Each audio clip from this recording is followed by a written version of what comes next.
My husband Dwayne died 8 September this year, 2018. 26 years old, and died from cancer. I'm going to try to recreate the speech that I gave for Dwayne at his funeral. There are people asking for copies of it, but I just have dot points, and if anyone needed ideas for what to say in a funeral, I hope this helps. I remember starting off saying thank you to everyone for coming to the funeral. And I told everyone how when Dwayne was re-diagnosed, first diagnosed in 2012, big surgery, and they got the okay, and 6 months later we found that it had metastasized. So for me it was like Dwayne got re-diagnosed with cancer almost every year. And whenever we talked to people, they'd say how unfortunate it is he has cancer. And came to the conclusion that it was unfortunate because he's so young, he hasn't lived yet, but he's got to deal with this illness. When Dwayne died, for some reason those words really stuck with me. So I just reflected on them, kept thinking about them. And after a while I came to the conclusion that, yes, he had a short life, but he lived. Dwayne was born in South Africa, and for me that sounds like a pretty cool way to start life. Surrounded by wildlife, you've got lions, giraffes, elephants in your backyard.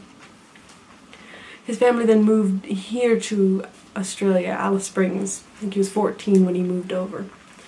I think it was fortunate he came right here to the middle of the outback. I first met Dwayne at school, and from what I remember, at school he was very, very quiet. And then later I found out that he was just head over heels for me and didn't know what to say. I also remember being very, very nervous when we were dating. Our first Valentine's Day together, he bought 8 or 12 Valentine's Day cards, and he didn't write in any of them. So, we worked it out. Eventually.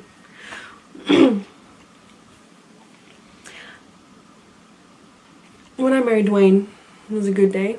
But also, for me, it was really good because my in-laws have been amazing, amazing family, so I thank them on the day, saying thank you for letting me be a part of the family, really. I remember Dwayne, he really liked creating things, and I think that's why he became a Boilermaker.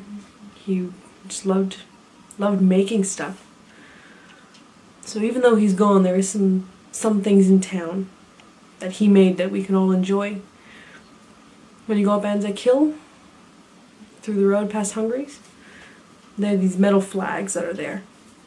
Dwayne helped create them and erect them all the way up to the top of the hill.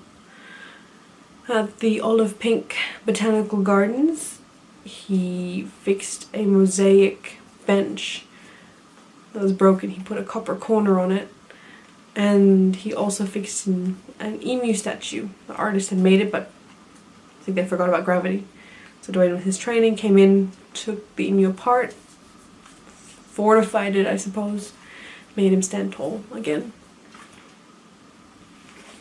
He also, at the New Kilgariff estate, painted every panel there. I remember that because I went to work, said hi to him on a Saturday, and he showed me all the painting he was doing and how much fun he was having with it. So, apart from my husband being handsome and fastidious, he is also very determined and also stubborn. And I honestly think that's what got him through to this point. I know he wanted to live. His mind was strong, but his body was weak. I admit that it was hard looking after him the past 3 months leading up to his death. I remember thanking my nana, because whenever she'd come over just to say hi, if it needed groceries, dropping food off, coming for a coffee, she'd always come and stay for 20 minutes and help look after Dwayne. A big thank you to my nana. I remember it being hard, but I remember also on our wedding day making a vow to him and to everyone there that I would be true to him in the good times and in bad, in his sickness and in health, and that I would love and honor him all of his days. I hope I did that. His mind was strong, but his body was weak. And I think God saw that and brought him back home.